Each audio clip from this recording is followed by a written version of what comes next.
कंडमन्नूर गांव में रहने वाला रामू एक मेहनती व्यक्ति था। वो पास के खेतों में काम करके पैसे कमाता था। वो जरूरतमंद लोगों की मदद करता था।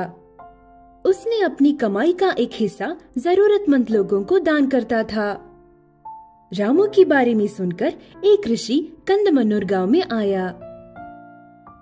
कई लोग उनसे मिलने आए थे, लेकिन सिर्फ रामू नहीं आया। ऋषि उलझन में थे कि रामू जो दान करते थे वो देखने क्यों नहीं आया। तीसरे दिन शाम को रामू ऋषि के दर्शन के लिए दौड़कर आया। महात्मा, आपसे मिलने देर से आने के लिए मैं क्षमा चाहता हूँ। पिछले 3 दिनों से फसल की कटाई कर रहा था। सांस लेने का भी समय नहीं था। शाम को उत्तरी गली में एक बूढ़ा बीमार था। उनकी देखभाल करने कोई नहीं था, इसीलिए मैं वहाँ गया। वो आज ही ठीक हुए और मुझे आपसे मिलने का समय मिला।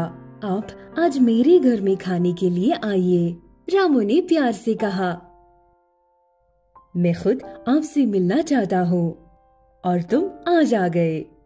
काम महत्वपूर्ण है, मेहनत ही आपका सफलता दिलाएगी। उसी तरह एक बूढ़े आदमी की देखभाल करना एक महत्वपूर्ण कार्य है। मैं आज रात तुम्हारे घर पर रहूंगा, ऋषि ने कहा। रामू खुशी खुशी घर लौटा। कुछ देर बाद ऋषि भी आए। रामू ने उनके साथ अच्छा व्यवहार किया और उनके लिए सभी आवश्यक चीजें बनाई। ऋषि खुश थे। जिस दिन वो जा रहे थे, उस दिन ऋषि ने रामू को एक जादू की गुड़िया दी।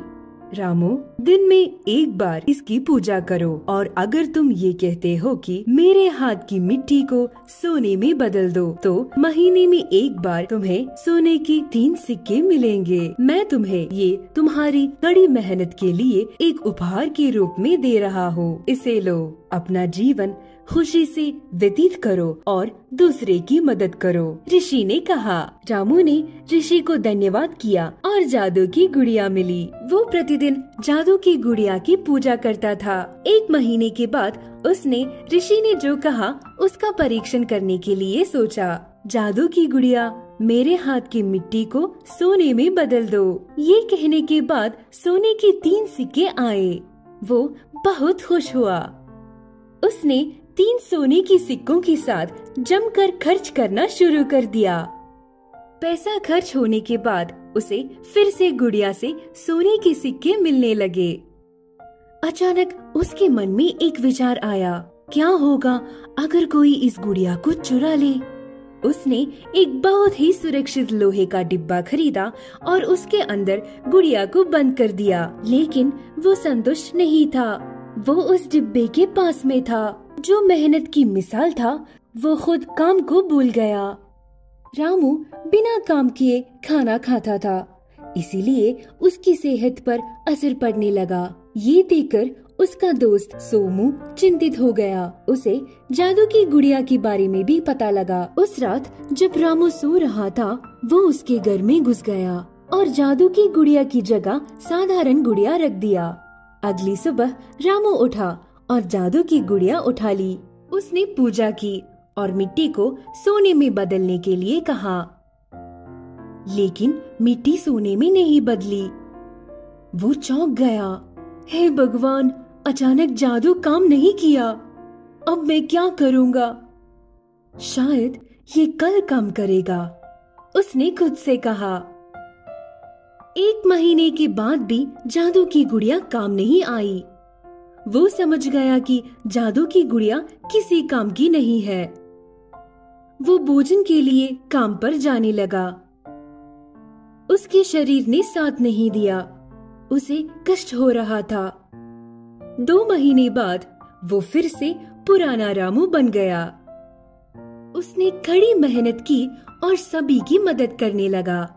सोमू जादू की गुड़िया लेकर आया। रामू, मुझे माफ कर दो, मैं इस गुड़िया के साथ चला गया था क्योंकि काम नहीं कर पाने की वजह से तुम्हारा शरीर जो पीड़ा था वो ठीक हो सके। तुम समझ ही गए होंगे कि काम न करने से जो चीज मिलती है वो स्थायी नहीं होती। अगर आप काम करते हैं तो आप बिना किसी बीमारी से खुशी से रह सकते हैं। अपनी जादू की गुड़िया रखो। हे भगवान, मुझे जादू की गुड़िया नहीं चाहिए। मैं अब तनाव मुक्त हूँ। मैं इसे ऋषि को वापस दे दूंगा। रामू ने कहा। वहाँ आए ऋषि ने कहा, इस गुड़िया ने तुम्हारे जैसे मेहनती व्यक्ति को आलसी बना दिया। सौभाग्य से तुम सोमू की वजह से बदल गए। अब से तुम्हारा जिंदगी हमेशा के लिए खुशियों से भर जाएगा। मेहनत की दम पर आप नई ऊंचाइयों को छुएंगे। मैं ये गुड़िया ले जा रहा हूँ, उन्होंने कहा। अगर आपको ये कहानी पसंद आई तो इस चैनल को सब्सक्राइब करें, उस घंटी की बटन भी दबाइए